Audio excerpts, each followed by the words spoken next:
लोगों के मन में भाव आता है कि आजकल के भक्तों के चरित्र सुनाइए। मैं खूब सुनाता भी हूं, अष्ट सखाओं की वार्ता भी करता हूं, मीरा चरित्र भी कहते हैं कभी कभी। परंतु एक बात कहें, इन सब भक्तों के हृदय में भक्ति का बीजारोपण तो श्रीमद् भागवत ने किया। भागवत के भक्तों को आप सामान्य मत लिया करो।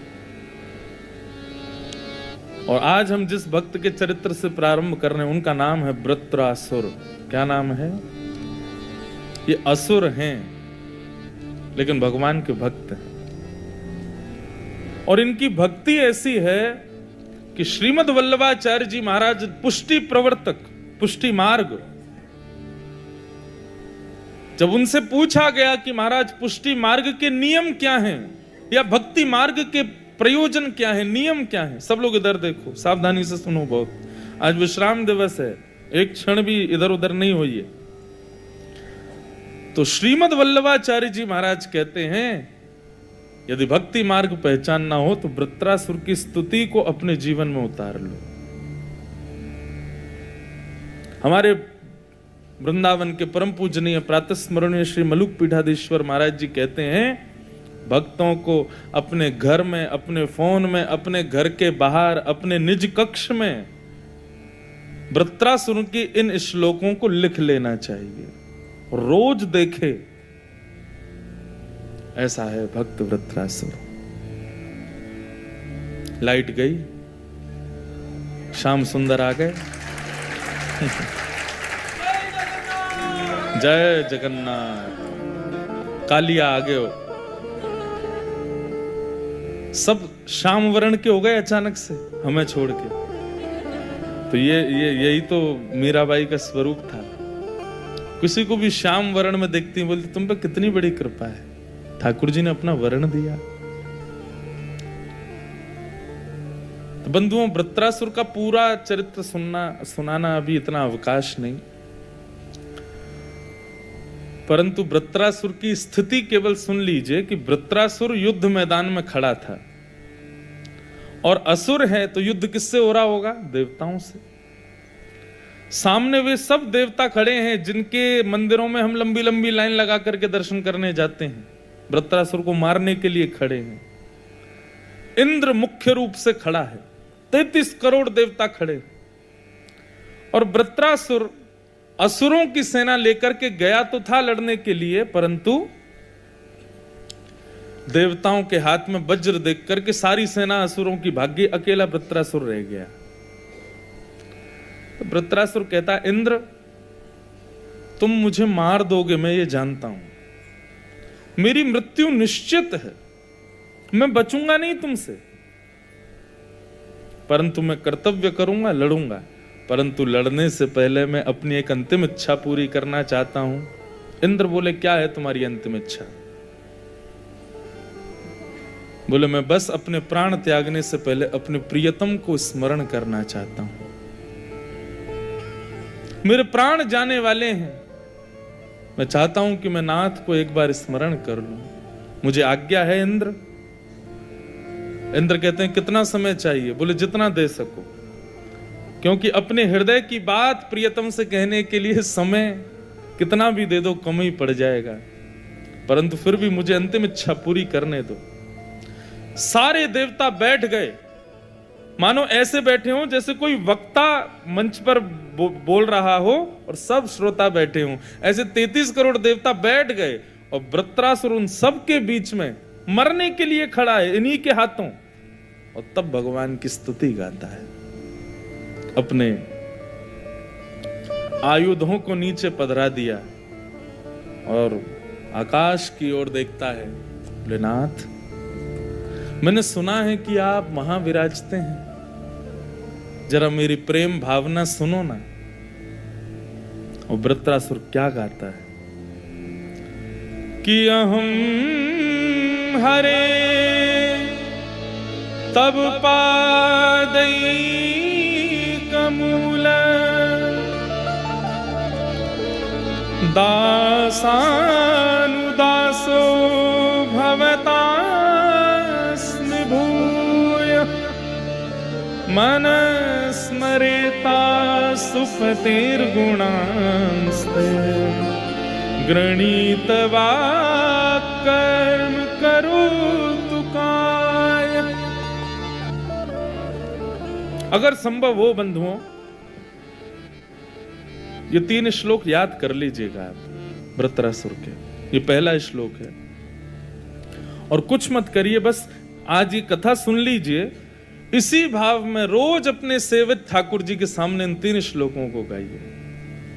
आप हर दिन अपनी भक्ति में श्रेष्ठ होते चले जाओगे। वृत्रासुर कहता है, नाथ मुझे आपसे कुछ मांगना है। आकाश में श्री राधा रमण लाल प्रकट हो गए। मांगो वृत्रासुर, क्या चाहिए? बोले पहले वचन दो, जो मांगूंगा सो दोगे मुझे। भगवान बोले तुम मांग लो, हम दे देंगे। बोले नहीं नहीं नहीं, आप विश्वास के पात्र नहीं हो, पहले वचन दीजिए, जो मांगूंगा सो दोगे। ठाकुर जी ने वचन दिया, जो मांगोगे सो दूंगा। बताओ क्या चाहिए? अहम हरे तब पादैक मूल। ए नाथ, ए हरि, आपके पादों का, चरण कमलों का जो मूल भाग है, चरण कमलों का मूल भाग कौन सा होता है? नीचे का तलवा। आपके चरण कमलों के तलवे पर, तलवे के नीचे जो आपके दास बैठे हैं ना, भगवान बोले हाँ, तो बोले चरण पादई का मूल दासानुदासो भवतास्मि भूयः।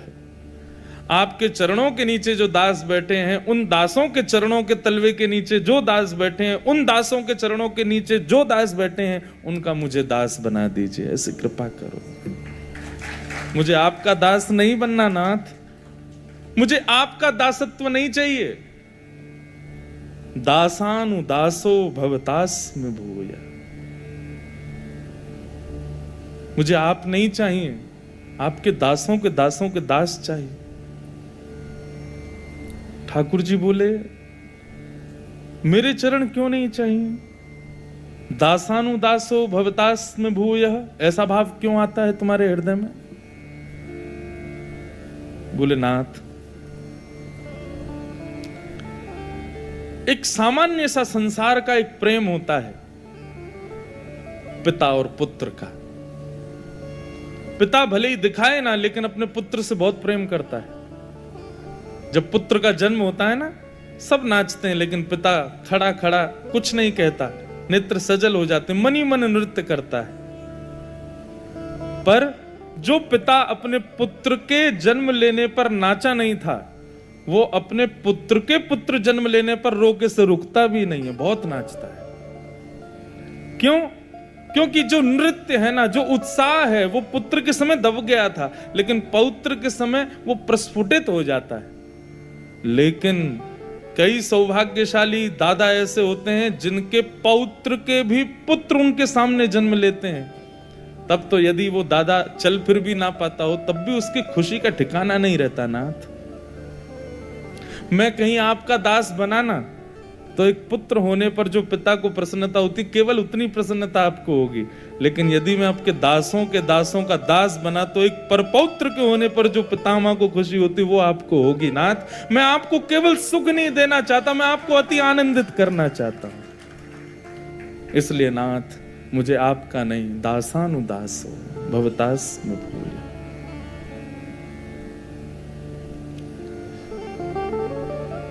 मुझे दासों का दास बनाओ। बंधुओं, मैंने पहले दिन भी कथा में कहा था, ठाकुर जी के चरण प्रीति प्राप्त हो, यह विशेष बात नहीं है। लेकिन ठाकुर जी के संत जन, वैष्णव जन, भक्त जनों की चरण प्रीति अगर हृदय में हो जाए, बहुत बड़ी बात है। ठाकुर जी उससे बड़े प्रसन्न रहते हैं। ठाकुर जी की अति प्रसन्नता का प्रतिफल स्वरूप होता है वैष्णव चरण सेवा में निष्ठा होना। लोगों को भगवत सेवा में आलस्य नहीं आता।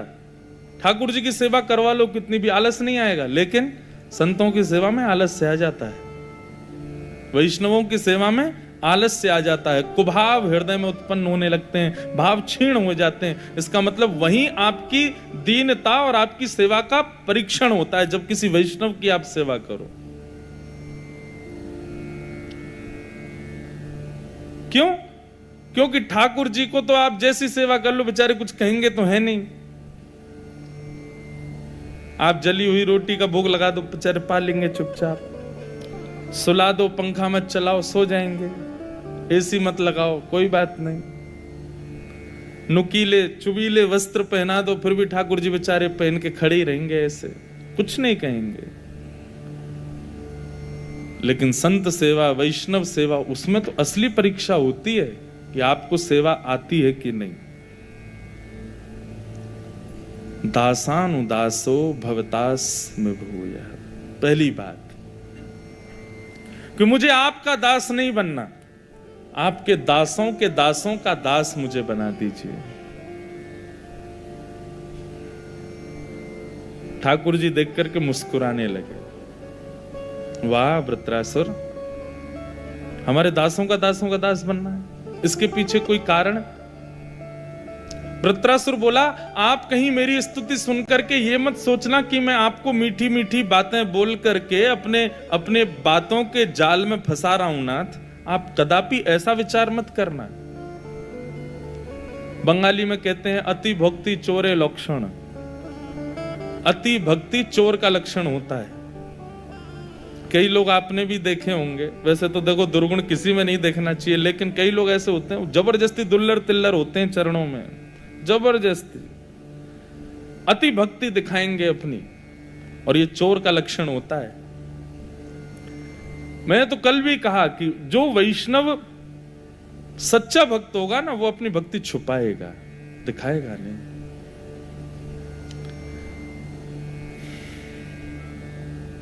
नाथ, कहीं मेरी बात सुनकर के आप ये मत सोचना कि ये मीठी मीठी बातें बोल करके अपनी बातों में मुझे फंसा रहा है।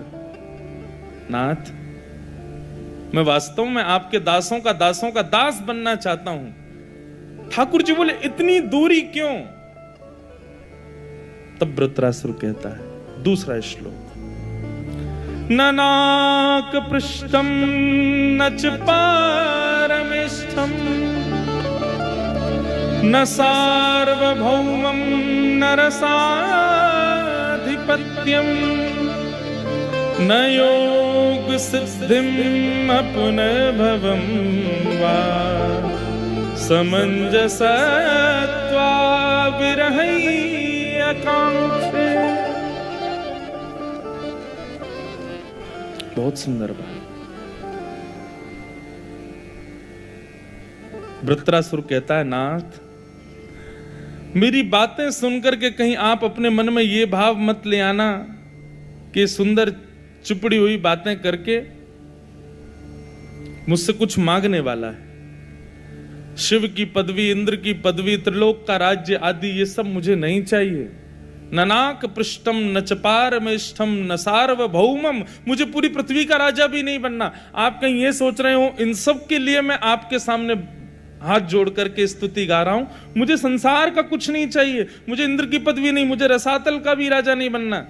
हाँ, एक भाव साम्राज्य का राजा मुझको बना दीजिए। कौन से भाव साम्राज्य का? निहाल कर दिया वृत्रासुर ने ठाकुर जी को भी। वृत्रासुर कहता है, समंजसत्वा विरहै कांक्षे। हे नाथ, मुझे आपका अतिशय विरह हो जाए, आपकी याद में मैं तड़पने लग जाऊं, ऐसी कृपा मेरे ऊपर कर दीजिए। पर मुझे कभी मिलना मत, आप मुझे तड़पने दीजिएगा। आपकी खूब याद आए, आपका खूब स्मरण हो, मिलने के लिए हृदय मेरा तड़पे, देखने के लिए कान तड़पें, सुनने के लिए कान तड़पें, देखने के लिए नेत्र तड़पें, एक एक अंग मेरा आपको पाने के लिए तड़पे नाथ। पर आप कृपा करना मेरे ऊपर कि मुझे मिलना मत, मुझे तड़पने देना। मेरे नेत्र रोएं पर दिखना मत, कान व्याकुल हों पर सुनना मत। मैं कितना भी पुकारूं आप आना मत, मुझे तड़पता रहने देना नाथ। क्योंकि आपके दर्शन में वो सुख नहीं है जो आपके दर्शन की इच्छा में सुख होता है। समंजसत्वा विरहय कांक्षे, मुझे उस विरह के भाव साम्राज्य का आप अधिपति बना दीजिए। आप किसी को थोड़ा विरह देते हो, लेकिन संसार में जितना विरह है वो सब मुझे दे दीजिए। पर बस मेरी एक ही आकांक्षा, एक ही प्रार्थना है आपसे, मुझे कभी मत दिखना आप। कहीं दया आ जाए कि बेचारा तड़प रहा है, इसको मिल लूं मैं, ना तड़पने देना। मैं चाहता हूं कि मैं तड़पूं, मैं चाहता हूं कि मुझे विरह हो। वियोग विरह भक्ति को पुष्ट करता है बंधु। जिस व्यक्ति ने जीवन में अपने ठाकुर जी का विरह नहीं सहा ना, वो कभी प्रेम नहीं कर पाएगा ठाकुर जी से।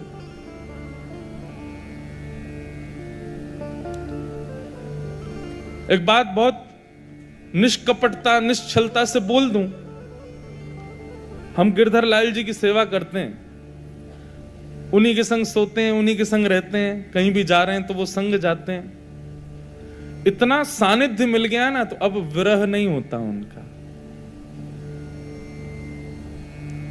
हाँ, कभी लाल जी को दूर जाने की कोई चर्चा करे तो विरह होता है, और वो विरह ना हो उससे हमको डर लगता है। कभी कहीं कोई ऐसा कह दे कि भाई तुम अकेले ही चले जाओ, उस कथा में लाल जी को मत लेके जाओ, कभी माँ पिताजी घर के लोग कहते हैं तो व्याकुलता होती, नहीं लाल जी के बगैर हम कैसे रहेंगे। परंतु अति सामीप्य में विरह कम हो जाता है। हमारे पुजारी जी बैठे हैं, पूज्य श्री गोस्वामी जी राधारमन लाल जी को निज हस्त कमल से सेवा करते हैं। परंतु आपके यहां भी प्रणाली है कि एक वैष्णव सेवायत को एक बार सेवा के बाद फिर कुछ दिन का विरह सहना पड़ता है। 1 वर्ष, 1.5 वर्ष, 2 वर्ष सेवा नहीं आएगी उनकी। अब बात अलग है कि बीच बीच में ठाकुर जी की सेवा कोई और गोस्वामी की भी हो तो हम प्रवेश कर सकते हैं, आपके यहाँ ऐसी प्रणाली है। परंतु ये प्रणाली ऐसी क्यों बनी कि भाई इतने दिन का विरह सहना ही पड़ेगा, ठाकुर जी की दोबारा सेवा के लिए 1.5-2 वर्ष का समय लगेगा ही। क्यों? ताकि प्रेम अति सामीप्य में कम ना हो जाए। थोड़ा दूरी बनेगी, दूसरे पुजारी सेवा करेंगे, दूसरे सेवाएं जब सेवा में जाएंगे तो जिस सेवा से आप वंचित हुए उससे आपकी सेवा और व्याकुल रहेगी। अब 1.5 वर्ष का इंतजार है, 1.5 वर्ष बाद हम जाएंगे भीतर। बिना विरह के प्रेम पुष्ट नहीं होता बंधु। जिसने अपने जीवन में कभी विरह नहीं सहा, वो प्रेम की चरम उत्कृष्ट सीमा को नहीं प्राप्त कर पाएगा। मीराबाई, जब मीराबाई को बहुत याद आती थी ना ठाकुर जी की, तो मीराबाई पत्र लिखती थी। पत्तियां मैं कैसे लिखूं, लिखी न जाए। उसमें भी मीराबाई अपने प्रेम उद्गार पत्र में लिख करके ठाकुर जी को अपने हृदय को शांत करती थी, पर पत्र भी लिख नहीं पाती थी मीराबाई। क्यों? कलम धरत मेरो कर कांपत है, कलम धरत मेरो कर। और जैसे तैसे हाथ पकड़ के लिख भी देती हूं, सब मिट जाता है। क्यों? नैन रहे हैं झराए, पत्तियां में कैसे लिखी। रात भर रोती मीराबाई, या तो लिखा जाएगा नहीं, हाथ इतने कांपते हैं, और जैसे तैसे बेचारी संभाल के अपने हाथ को पकड़ के लिख भी लेती। इतने आंसू गिरते कि लिखने के बाद जब पत्र देखती ना, सब मिट गया होता था। कैसी विरह की अग्नि में तपती है मीराबाई। कौन नहीं तपा, मुझे नाम बताइए आप, किसी एक ऐसे भक्त का, किसी ऐसे एक वैष्णव का जिसने अपने जीवन में विरह ना सहा हो। गोपाल भट्ट की हृदय वेदना प्रगट्यो शाले ग्राम, रूप सुधा को खान हमारो श्री राधा रमण जी। विरह हुआ तभी तो प्रकट हुए, बिना विरह के ठाकुर जी प्रकट नहीं होते। तो ये बात मैं उन लोगों के लिए कह रहा हूं, जैसे ही वृंदावन की याद आई तुरंत टैक्सी बुक किए भाग गए वृंदावन। अब नहीं करना है ऐसा, थोड़ा तड़पने दो खुद को, थोड़ा विरह में आने दो, थोड़ा व्याकुल होने दो हृदय को, क्योंकि व्याकुलता विरहता ये प्रेम में और पुष्टि देती है। भक्ति का तीसरा सूत्र है विरह। जो विरह से बचता है, मैं खुद बचता हूं लेकिन मैं आपको बोल रहा हूं आप मत बचो। मैं ज्यादा विरह में रहा तो फिर कथा नहीं कर पाऊंगा। लोग बाग इतनी व्यवस्थाएं कर देते हैं कथाओं की, बेचारों के लाखों रुपए खर्च होते हैं, कहीं वो बर्बाद नहीं हो जाएं, इसलिए हम ज्यादा विरह में रह नहीं सकते। पर आप तो रह सकते हैं ना, विरह सही है। बात कहूं तो कहत ना आवे, मीराबाई की स्थिति क्या है? पत्र लिखूं तो हाथ कांपता है, लिख भी दूं तो नेत्रों से आंसू इतने गिरते सब बह जाता है। किसी से कह लिया करो अपने मन की बात, थोड़ा हृदय हल्का हो जाएगा मीरा। तो बात कहूं तो कहत ना आवे, क्यों? जीव रही है डराए, जीव डरती है मेरी बोलने में। विपत हमारी देख तुम चाले, कहियो हरि जो सो जाए। किसी और को बोलते हैं, मैं ना तो बता सकती हूँ ना लिख सकती हूँ, लेकिन मेरी स्थिति देख तो रहे हो ना तुम, यही उपाय ठीक है। आप जाके श्री राधा रमन जी को वृंदावन बता देना मीरा की स्थिति कैसी है। पतियां मैं कैसे लिखूं, लिखी मीरा के प्रभु गिरधर नागर, मीरा के प्रभु गिरधर नागर, चरण कमल रखाए, चरण कमल रखाए। पतियां मैं कैसे लिखूं, लिखी पतियां कैसे लिखूं।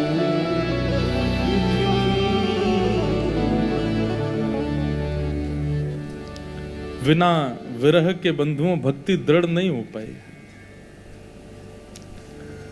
और जिसके हृदय में विरह नहीं आता, कभी आप राधा रमण जी के लिए दो अश्रु नेत्रों से प्रकट नहीं हुए, कभी ठाकुर जी वृंदावन की स्मृति में आप व्याकुल नहीं हुए, तो फिर कुछ ऐसा कीजिए, थोड़ी दूरी बनाइए ताकि व्याकुलता हो। देखो इससे ये बात सिद्ध हो जाएगी, आप जैसे ही ठाकुर जी से थोड़ी सी दूर रहेंगे, अगर वास्तव में आपका प्रेम सच्चा होगा तो व्याकुल होगा, नहीं तो पूरे ही दूर हो जाओगे, नहीं तो पूर्ण रूपेण ही छूट जाओगे वृंदावन से। इसलिए अब भक्ति का तीसरा सूत्र अपनाइए। 3 दिन में हमने 3 सूत्र कहे। पहली अविश्वास, अविचार। कल दूसरा सूत्र बताया दीनता, और आज तीसरा सूत्र बता रहे हैं विरह कांक्षा। यदि विरह व्याप्त हृदय नहीं होगा, आपका प्रेम पुष्ट नहीं हो पाएगा। कभी कभी प्रयास करो कि विरह जिससे सुदृढ़ हो, हमारा विरह सुदृढ़ होगा तभी ठाकुर जी प्यारे लगेंगे और प्रिय लगेंगे। महाराज संभव हो रहा हो कि वृंदावन जाने के लिए मिल रहा है, कोई जा रहे हैं, हम उनके संग जा सकते हैं, लेकिन फिर भी मत जाओ। कोई बात नहीं, जब तक विरह नहीं होगा, ऐसी स्थिति नहीं हो जाए कि ठाकुर जी बस अब तो रह ही नहीं पाएंगे, तब जाओ। नेत्र जब अश्रु जल से स्वच्छ हो जाएंगे ना, तब राधा रमन जी को देखने में और सुंदर लगेंगे और प्यारे लगेंगे। समंजसत्वा विरहय कांक्ष, ये जो गोवर्धनवासी सांवरे पद है ना, ये भी तब गाया चतुर्भुज दास जी ने जब विरह आपन्न हुए। कथा आती है कि चतुर्भुज दास जी महाराज को गुरुदेव की आज्ञा हुई, चलो चतुर्भुज दास तीर्थ दर्शन करने के लिए चल रहे हैं। चतुर्भुज दास जी एक क्षण के लिए भी गोवर्धन नाथ को छोड़ के कहीं जाते नहीं थे, एक क्षण के लिए भी उनसे दूर नहीं रहते थे। लेकिन यह भी गुरु की कृपा, वे चाहते थे कि चतुर्भुज दास को थोड़ा विरह हो तो इसकी प्रेम लक्षणा भक्ति नेत्रों से प्रकट हो। बंधुओं, भक्ति मुख से प्रकट हो रही है, भक्ति स्वरूप में प्रकट हो रही है, भक्ति आपके हस्त कमल से प्रकट हो रही है, उसमें भक्ति की योग्यता नहीं। भक्ति योग्य तब जब नेत्रों से प्रकट हो जाए, नेत्रों से बहने लग जाए, तब भक्ति का साफल्य है। गुरुदेव ने आज्ञा की, चलो चतुर्भुज दास तीर्थ यात्रा के लिए जा रहे हैं। चतुर्भुज दास जी रात भर रोए, गोवर्धननाथ से कहें गुरु जी की मति घुमा दो, हे गोवर्धननाथ कुछ तो करो, मैं तो आपके बिना रह ही नहीं पाऊंगा। जैसे बिना जल के मछली नहीं रह पाती, नाथ मैं दूर चला गया तो प्राण निकल जाएंगे। लेकिन ठाकुर जी भी माटी के मथोना बने बैठे, हम कुछ नहीं करेंगे, देखें तो सही तुम्हारी भक्ति कैसी। सूर्य उदय होने लगा, सूर्य नारायण से कहने लगे मत उगो, आज आप प्रकट हो गए तो गुरु जी मुझको ले जाएंगे सुबह होते ही, हे सूर्य नारायण आप प्रकट मत होइए। लेकिन ठाकुर जी जब स्वयं ही बैठे देखने को तो फिर कौन रोके। सूर्योदय हुआ, गुरुदेव ने आज्ञा की, चलो चतुर्भुज दास तीर्थ यात्रा पे चलते हैं। गुरु आज्ञा मान करके सब सामान वामान सिर पे उठाया, फेर के गिरिराज जी को देखें, गोवर्धननाथ रोक लो ना हमको। चलते गए, ज्यों ज्यों गिरिराज जी दिख रहे थे तब तक ठीक, थोड़ी दूर गए पर्वत दिख रहा था तब तक ठीक, थोड़ी दूर और गए तो पर्वत भी दिखना बंद होने लगा, तब मंदिर की ध्वजा दिखने लगी, तब तक भी ठीक थे। लेकिन जैसे ही इतनी दूरी पहुंचे कि पीछे मुड़ के देखा तो ना मंदिर दिखा, ना ध्वजा दिखी, ना ठाकुर जी दिखे, ना गिरिराज पर्वत दिखा। जब कुछ भी गोवर्धन संबंधी वस्तु नहीं दिखी, मूर्छित होकर गिर पड़े चतुर्भुज दास। गुरुदेव ने जब जल का छिड़काव किया, जैसे तैसे होश में आए और कहा गुरुदेव क्षमा कर, मुझे अभी ले चलो गिरिराज जी, मेरे प्राण निकल जाएंगे नहीं तो। और लेकर के जब चतुर्भुज दास को दोबारा गोवर्धन आए, तब ललित त्रिभंगी श्रीनाथ जी को देख करके चतुर्भुज दास कह उठे, गोवर्धन वासी रे, गोवर्धन वासी। ये विरह वेदना का शब्द है, ये विरह का नाद है बंधु। चतुर्भुज दास, तुम बिन रयो न जाए, तुम बिन रयो न जाए, लाल तुम बिन रयो न जाए रे, गोवर्धन वासी सांवरे, गोवर्धन वासी सांवरे, गोवर्धन वासी सांवरे, गोवर्धन वासी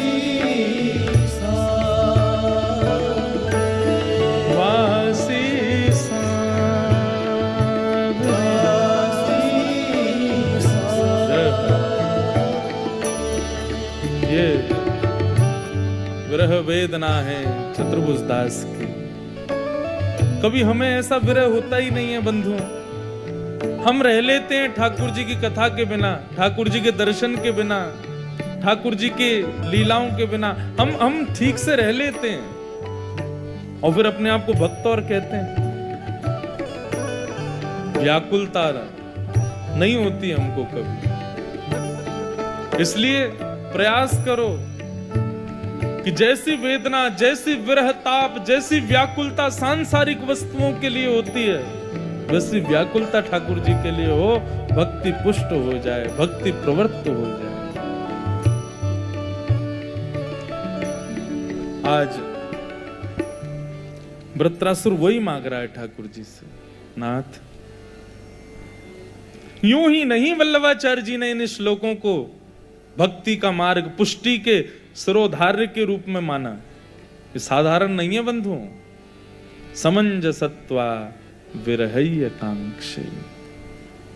बंधुओं, जब ठाकुर जी सामने होते हैं ना तो केवल दो नेत्रों को दिखाई देते हैं, लेकिन जब भक्त विरह में होता है तो रोम रोम को ठाकुर जी दिखाई देते, रोम रोम तड़पता है।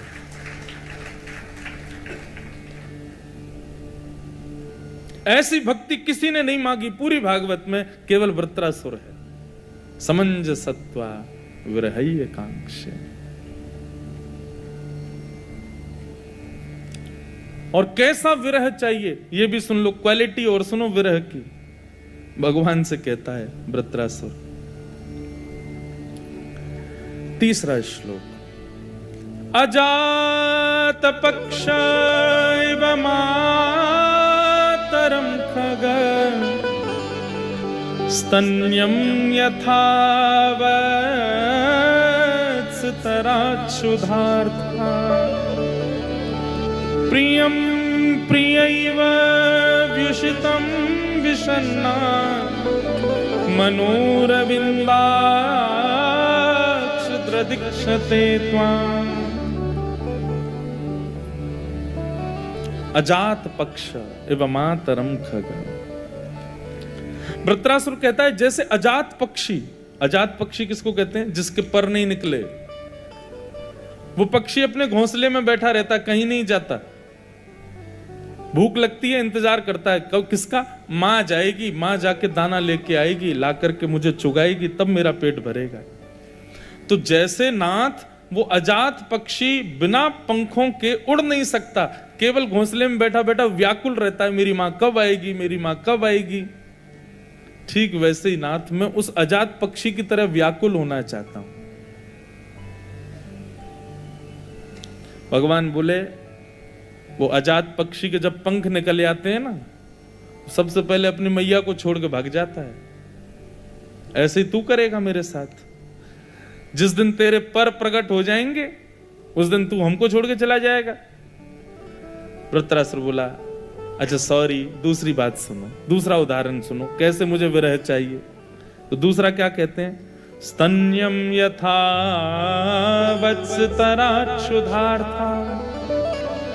जैसे भूखा बछड़ा वन में चरने गई हुई गैया का इंतजार करता, मेरी मैया आ रही होगी, मेरी मैया आ रही होगी। उस प्रकार मैं तड़पना चाहता हूं नाथ, जैसे एक बछड़ा तड़पता है अपनी मां से मिलने के लिए। गौशाला में कभी देखो, बछड़े की आप नार की रस्सी खोल दो, बस क्या करेगा? उछलता कूदता 5000 गैया हूं उसमें भी अपनी गैया को, मैया को ढूंढ लेगा, पहुंच जाएगा, सीधा थन से मुख लगा के पीने लगेगा। कितना व्याकुल रहता है वो हमेशा। ठाकुर जी बोले लेकिन भैया उसी बछड़े का जब पेट भर जाता है तो अपनी मैया को देखता भी नहीं है, तू भी ऐसा ही करेगा। वृत्रासुर बोला अच्छा तीसरी बात सुन लो, ये वाली में तो आप मुझे फेल नहीं करोगे। भगवान बोले बताओ तीसरी बात क्या है? प्रियम प्रियैव व्युषितम विषन्ना। जैसे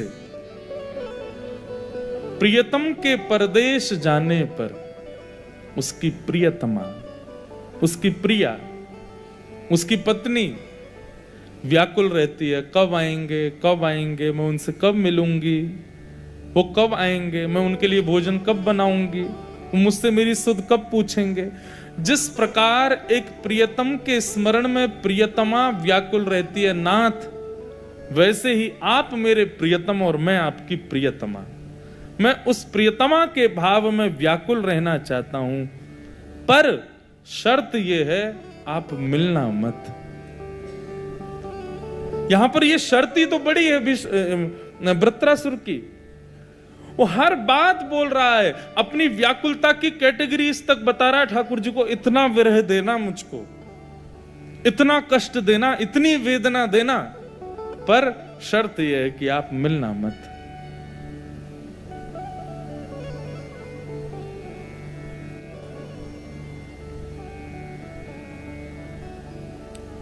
समंजसत्वा विरहय कांक्ष चारुकेसी। इस बार वैसे तो बंधुओं साल भर की सारी कथाएं श्रेष्ठ हैं, भगवत चर्चा, लाल जी के गुणानुवाद गाने को मिले, उससे श्रेष्ठ और क्या हो सकता है। परंतु मेरे साल भर की एक आध कथाएं ऐसी होती हैं जिनकी अभिलाषा, जिनकी प्रतीक्षा मैं भी करता हूं कि वो कथा मेरी कब होगी। और इस वर्ष की वो कथा नवंबर में है, 1 से 4 नवंबर, श्री मीरा चरित्र। मुझे बड़ी प्रतीक्षा है उस कथा की, कब वो सौभाग्यवंत दिन आएगा जिस दिन श्री मीराबाई का मंगल चरित्र गाने का अवसर मिलेगा। मीराबाई का ब्याह होने वाला है और मीराबाई अपनी मां से कहती है कि मां मेरा ब्याह तो हो गया। इतना सुंदर पद है विरह का, मीराबाई का। माई माई सपनानु वर्णा दीनाना, माई माई सपनानु वर्णा दीनाना। मां मेरा ब्याह तो हो गया। मां पूछती है कब ब्याह हुआ मीराबाई, कब ब्याह हुआ तेरा? बोले सपने में मेरा ब्याह हो गया, कल रात में स्वप्न में मेरी शादी हो गई। और वर्णन आता है मीरा जी के चरित्र में कि श्री मीराबाई सोई तो थी। अब सब लोग बैठ जाओ यथावत, अब हमको थोड़ी देर और बोलन दो, फिर हम जा रहे हैं, थोड़ी देर और विराज जाओ, आप खिसकते ही रहते हो इधर उधर, बैठ जाओ थोड़ी देर। मीराबाई कहती है, मीराबाई के चरित्र में आता है कि मीराबाई रात में सोई थी, लेकिन जब सुबह उठी ना, तो जैसा 16 श्रृंगार एक दुल्हन का होता है वैसा 16 श्रृंगार, मांग में सिंदूर भरा है, पूरी श्रृंगार, पूरे वस्त्र आभूषण सब बिल्कुल वैसे जैसे एक दुल्हन के होते हैं। मां ने जाकर के पूछा मीरा ये कैसे हुआ? तब मीराबाई बताती है, माई सपनानु वर्णा दीनानाथ, मेरा स्वप्न में विवाह हो गया कल। 4-5 सहेलियां और आई, बोले सपने में ब्याह हो गया?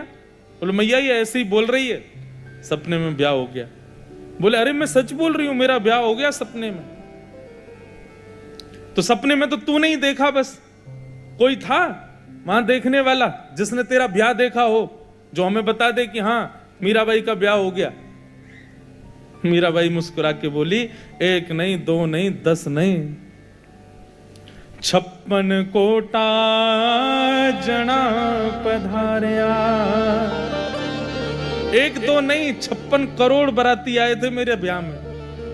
33 करोड़ देवता आदि ऋषि गंधर्व सब पधारे थे मेरी शादी में। किसी से भी जाके पूछ लो, सब गवाही दे देंगे कि मेरा ब्याह हो चुका है।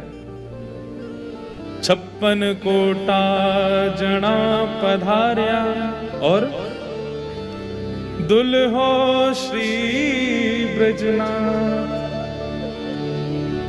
ब्रजनाथ गोवर्धन नाथ मेरे दुल्हा बनकर के आए थे। 56 कोटा जना पधार्या, दुल्हो श्री ब्रजनाथ। सपना मां तोरण बंधारी, सपना मां गया हाथ दीनानाथ। माई सपना रू वरना दीनानाथ। माँ ने कहा पागल मत बन मीरा, चल उठ, ये सपने के ब्याह और वो ब्रजनाथ, वो दीनानाथ, वो तू ही बैठी है क्या? तेरे से ही ब्याह करेंगे क्या वो? चल अब जल्दी तैयार हो, कितना सुंदर वर हमने तेरे लिए ढूंढा है, उससे तुम्हारी ब्याह होगा, लोग देखेंगे, सबको पता चलेगा, तुम्हारा जीवन सुखद हो जाएगा। मीरा भाई बोली कैसा जीवन सुखद होगा मेरा? किससे ब्याह करा रही हो आप मेरा? आप उससे ब्याह करा रही हो जो एक दिन अकेला छोड़ के चला जाएगा, मेरे मांग के सिंदूर भी ले जाएगा, गले का मंगलसूत्र भी ले जाएगा, हाथों की चूड़ियां भी तोड़वा देगा, विधवा हो जाऊंगी मैं। लेकिन मैंने जिससे ब्याह किया है वो कैसा है? सपना मां मारे परण गया, पाया चल सुहागा। ऐसे पति मेरे जीवन में आए हैं जो अचल हैं, कभी मुझे छोड़ करके नहीं जाएंगे। मदन गोपाल सदा मेरे पति रूप में विराजेंगे, मेरा सुहाग अजर अमर है। मां आप कैसे पति को मुझे दे रही हो? मेरा पति तो अचल है। सपना मां मारे परण गया, पाया अचल सुहाग। मीरा रो गिरधल मिलियारी, मीरा रो गिरधर मिलियारी, पूरब जन्म रो भार दीनानाथ। माई सपना रू वरना दीनानाथ। मीराबाई से विवाह तो ठाकुर जी ने स्वप्न में किया, लेकिन प्रियम प्रियैव व्युषितम विषन्नाः। जैसे प्रियतमा व्याकुल रहती है अपने प्रियतम से मिलने के लिए, ऐसी व्याकुल रहती थी मीराबाई। बुरा नहीं मानिएगा, जो लोग कहते हैं ना हम पर ठाकुर जी की बड़ी कृपा है, मंदिर जाते हैं महाराज जी कितनी भीड़ हो, हमको सबसे आगे वाले दर्शन ही होते हैं। हम मंदिर जाते हैं, पुजारी जी हमको माला जरूर देते हैं। हम मंदिर जाते हैं, 56 भोग तो मिलेगा ही मिलेगा। ऐसा हो ही नहीं सकता बिहारी जी बुलाए ना, बिहारी जी हमको दिखे ना। तो आप अभी कृपा से वंचित हो। कृपा कब जानो पता है? वृंदावन पहुंचे, जैसे दर्शन करने के लिए गए, सोई कपाट बंद हो गए, दर्शन ही नहीं हुए। मंदिर में पहुंचे, लेकिन इतनी भीड़ की महाराज कोनी मार मार के बाहर ही कर दिया, मिले ही नहीं।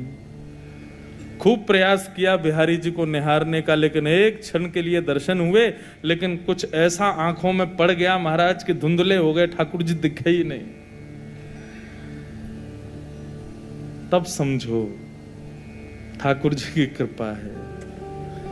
बहुत सहज में ठाकुर जी मिल जाए, बहुत सहज में वृंदावन मिल जाए, बहुत सहज में ठाकुर जी का दर्शन प्राप्त हो जाए, समझना आप वंचित हो अति कृपा से। क्योंकि नेक में ही लाल जी मिल जाते हैं, नेक में ही दर्शन हो जाता है। तो आप विरह तो सहन ही नहीं कर पाए अपने जीवन में, और विरह नहीं सहा तो नाथ का वो रूप नहीं दिखेगा जो दिखना चाहिए। विरह समंजसत्वा विरहय कांक्ष। विरह व्याप्त जीवन भक्ति को पुष्ट करता है, भक्ति को श्रेष्ठ बनाता है। कई लोग रोते हैं, आते हैं, बताते हैं महाराज जी हमारे संग ठाकुर जी ऐसा क्यों करते हैं। कितना भी हम प्रयास कर लें, कितने भी हम भाव बना लें, लेकिन बन ही नहीं पाता, हो ही नहीं पाता। कितना भी प्रयास कर लें, ठाकुर जी कुछ ना कुछ ऐसा करके जो है दूरी बना ही लेते हैं। मन में भाव आता है, बोल तो नहीं पाते, लेकिन मन में आता है, बड़ी कृपा है ठाकुर जी की। क्योंकि जिससे प्रेम होता है ना, परीक्षा उसी की ली जाती है। जिससे प्रेम नहीं होता उससे हम बड़ी आसानी से मिल लेते हैं। जिससे प्रेम होता है उसको हम बड़ी सहजता में बात कर लेते हैं, लेकिन जिससे प्रेम होता है उसको विरह वेदना देते हैं, उसकी परीक्षाएं लेते हैं, देखें तो सही हमसे प्रेम करता है कि नहीं। ठीक वैसे ही बंधुओं, जिनकी परीक्षाएं चल रही हैं भगवत दर्शन, भगवत कथा, भगवत भाव में, असली तो वही हैं, उन्हीं से ही ठाकुर जी प्रसन्न हैं, इसलिए वेदनाएं दे रहे हैं। लेकिन इस बात को सुनकर के भी संतोष मत कर लेना मन को। महाराज जी ने बढ़िया युक्ति बताई, इसका मतलब विरह हो रहा है तो ठाकुर जी प्रेम करते हैं, ये भी विचार मत करना है हृदय में। सुन करके भी अनसुना कर देना इस बात को, तड़पते ही रहना, विरह मिल रहा है, हमें तो मिलते ही नहीं, राधारमन जी दिखते ही नहीं हमारे साथ में। मैं हम व्यास हैं, किसी भी मंदिर में चले जाएं हमको बड़ी सहजता से दर्शन हो जाते हैं, तो दर्शन तो मिल जाता है, लेकिन फिर बाद में मन में आता है जगन्नाथ जी हमें विरह क्यों नहीं देते यार। हमारे साथ ऐसा करो ना कि पीछे हम खड़े रहे, हमें मिले नहीं आप, पुजारी जी पास बुला के माला ही नहीं दे में, भोग ही नहीं दे में। बड़ी विचित्र है बंधुओं प्रेम की अवस्था। चाहिए भी लेकिन होना नहीं चाहिए वो। हमें वस्तु से संबंध भी रखना है, लेकिन वस्तु मिले ना, ये आकांक्षा भी होनी चाहिए। आकांक्षा तो पाने की है, परंतु वास्तविकता में वो मिले ना तो ही अच्छा है। बड़ा विचित्र है प्रेम का पथ, बड़ा विचित्र है प्रेम का मार्ग। हमने जितने भी भक्तों को देखा सबने अपने जीवन में विरह सहा है, पर हमारे जीवन में विरह नहीं है। हमको सहज में ही सत्संग मिलता है, सहज में ही दर्शन मिलते हैं, सहज में ही कीर्तन मिल जाता है, सहज में ही सब कुछ प्राप्त होता है, और सहजता से प्राप्त होने वाली वस्तु विरह कभी नहीं दे सकती। इसलिए ये तीसरा सूत्र भक्ति का वृत्रासुर से ग्रहण कीजिए, और समंजसत्वा विरह आकांक्षा, विरह की आकांक्षा रखो। गोपी गीत का नित्य पाठ किया करो बंधु, विरह वर्धक है, विरह बढ़ाता है, और विरह वर्धन से ही बिहारी जी प्रकट होते हैं, राधारमन लाल जी मिलते हैं। और एक और बात कहें,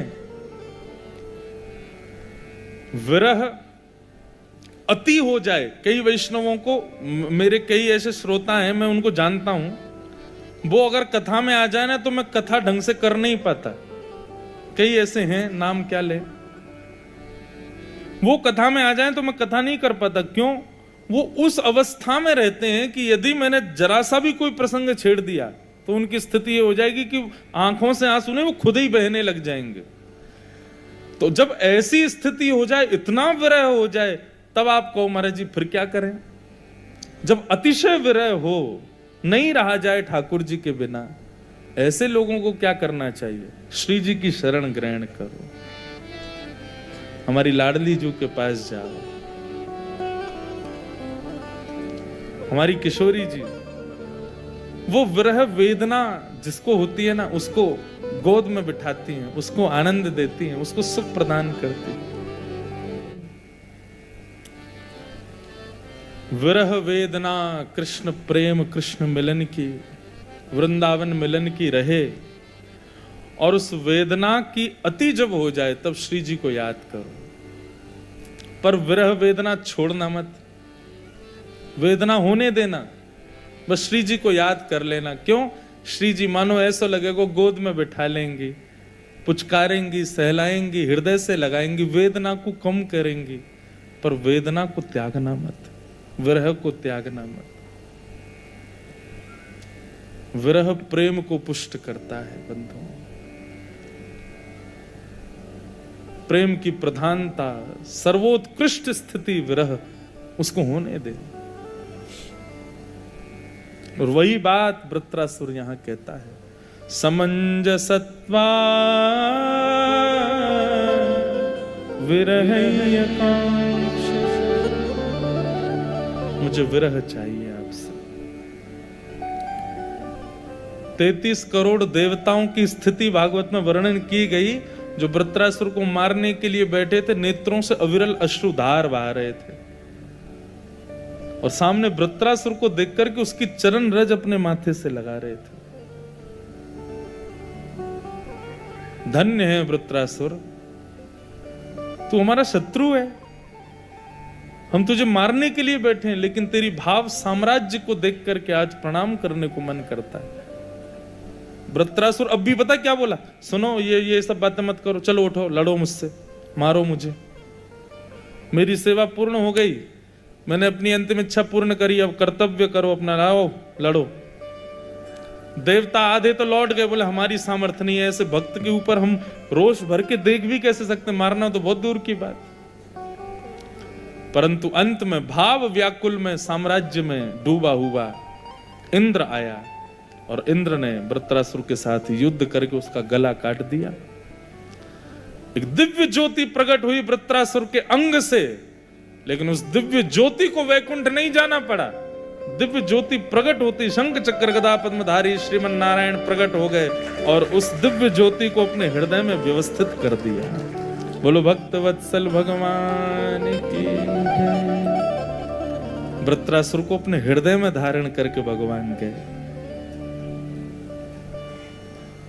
कितनी अद्भुत स्तुति है वृत्रासुर की। श्रीमद् वल्लभाचार्य कहते हैं यही भक्ति का स्वरूप होना चाहिए। इसको कहते हैं निष्काम भक्ति, जहां पर ठाकुर जी के दर्शन की भी कामना नहीं है, जहां पे हमको लाल जी मिले ऐसी भी अभिप्राय हमारा नहीं है। ब्रजवासियों पर कृपा है बंधुओं की, ब्रजवासी ब्रज में जन्मे, लेकिन ब्रजवासियों से ज्यादा कृपा आप लोगों पर है। क्यों? ब्रजवासी तो ठाकुर जी के हैं इसलिए ब्रज में जन्मे, पर आपको ठाकुर जी अपना बनाना चाहते हैं इसलिए दूर भेजा। और दूर रहो, हमको याद करो, प्रेम लक्षणा भक्ति अपनी प्रकट करो, विरह आतुर रहो, स्मरण करो हमारा। मैंने पहले दिन भी कहा, श्रेष्ठता इसमें नहीं कि बार बार आप वृंदावन जाओ, श्रेष्ठता इसमें कि वृंदावन आपके हृदय में आवे, वृंदावन आपके हृदय में प्रकट हो।